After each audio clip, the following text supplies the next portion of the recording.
This car body is developed to meet all requirements around the world.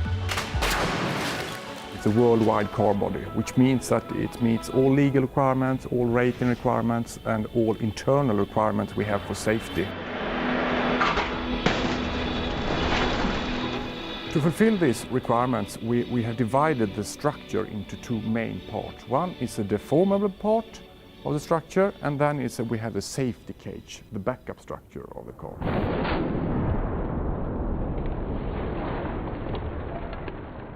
First we have the bumper beam, which is this component in aluminum, and we have a wide bumper beam with a high section for spreading the forces during the crash event. After the bumper beam we have the crash box. And during the crash event, we have an actual crash of the crash box. After that sequence, we went into the side member itself. And then we have a predefined bend lines in the side member, so we bend it like this.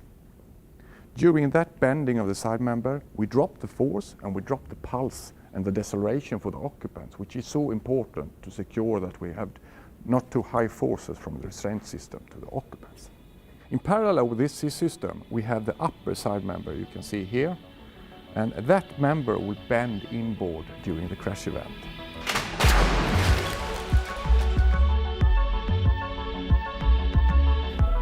Now you can see here in the safety cage that we have some parts that have a different color. They are dark gray or black. The components we have here in the safety cage are hot form steel, which means that they are produced from sheet blanks that we heat up to approximately 900 degrees before we stamp them. And then we stamp and form the part at the same time when we cool the part. By doing this, we can achieve what we call boron steel.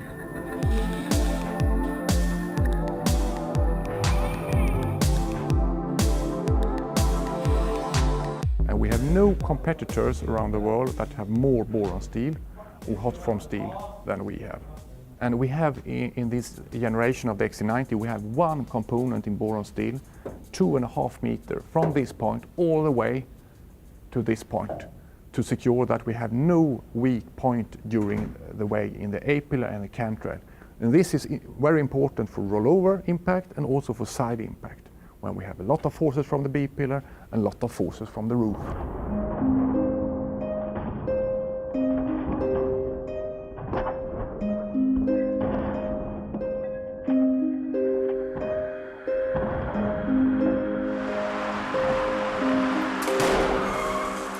The main components in the side impact is the B-pillar.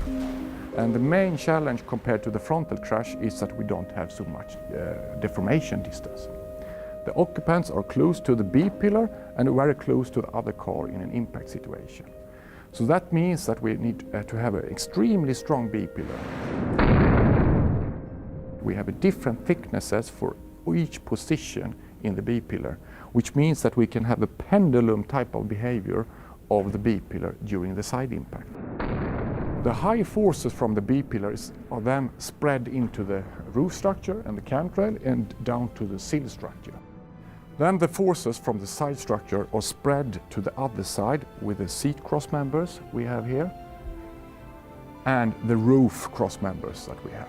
So that means that in the same principle as for frontal crash, the forces are spread around the occupants.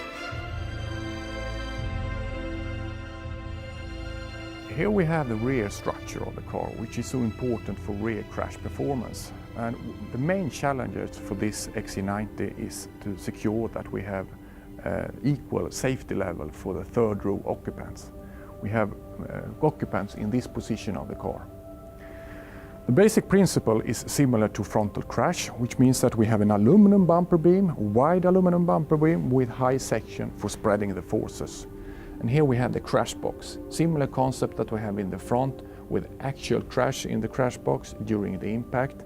And then we went into the side member where we have bending and crashing mode of the side member in a high strength steel material. And after that we reach the boron steel. And when we reach the boron steel, we reach the safety cage and then the crash is over.